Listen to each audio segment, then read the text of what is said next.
mentioned the course, and of course we are running these programs now, workshops to help partners retiring, accountants, lawyers, and others. And hopefully what we're doing is developing this further so that there's sort of quite a lot of imagination.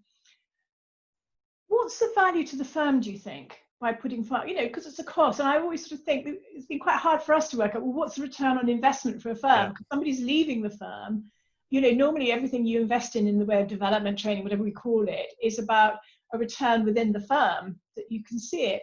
Is there a value though for when people leave? Why would you do it? Well, let me do that. I think there's a couple. There's a value in having, should we call them good leavers? So the folk who are looking to spend the next 10 years outside the firm doing other things, if they leave on good terms, if it's well planned, if they're supported to have good and interesting stuff to do afterwards, then they are a good leaver. They think well of the firm. They're probably an ambassador on behalf of the firm. If they end up in interesting places, they will generally speak well of the firm. If they're tackling interesting topics out there, they might well call on their old mates who are experts in various ways for a bit of kind of, what do you think of this? What do you think of that? Which helps them, but it probably also helps their old mates keep up with, so there's an emerging issue in whatever the topic is. So I think that's quite helpful. But then if we go away from the individual partner, if you think of this as a sort of career cycle, so the younger partners, there's a couple of things going on here. One is if the old guys and girls stay around forever, there's a bit of a worry if you're a youngster about, when can I get to be the head of something? And if there's a natural progression where somewhere in the mid-50s, these folk tend to hand over to the next generation, that seems to me to be a good thing. The other part of the career cycle is if it becomes part of the culture that it's sort of acceptable and indeed a good thing if you take all that expertise and then deploy it out there outside the firm. You're not going to be an institutionalized thing at sort of 60 something still doing exactly what you were doing 10 years before, and you're having a more broad life.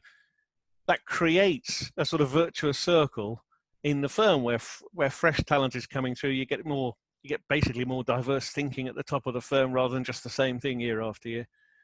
And so you've got a way of refreshing the partnership in a benign way that creates you external networks of alumni who think well of you and encourages the next generation of partners to strive to fill the gaps that are created.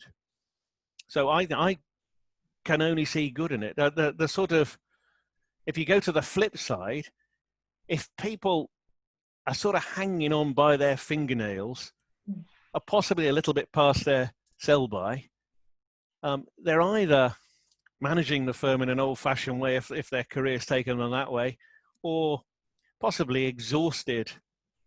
Their client networks may be starting to become a little bit stale if the sort of network of clients that they've built up begin to retire themselves, because lots of this work rests on personal reputation supported by the big brand of whichever firm you're in. So the general refreshing of the upper echelons of the firm, the career aspirations of the youngsters to go through, and indeed then they all know, if you've got 100 under 40 partners in your 300 partner firm, they know that 100 know that not all of them are going to be the single managing partner of the UK or whatever your structure is, and they need to know there's all sorts of interesting things to do. This is a bit, Victoria, like the sell that you make to the youngster coming into, well, certainly accountancy firms, probably all the other firms as well, for all I know, and that you say, you're going to get an interesting training here, you will do all sorts of interesting work, and guess what, in 5 years' time, you'll be bigger, better, and stronger. And if the firm's an attractive place for you to pursue your career, there's lots you can do. And if it's not, there's lots you can do in the outside world. Well, it's sort of the same pitch, but taken into the mid-50s as opposed to, the youngsters just starting out.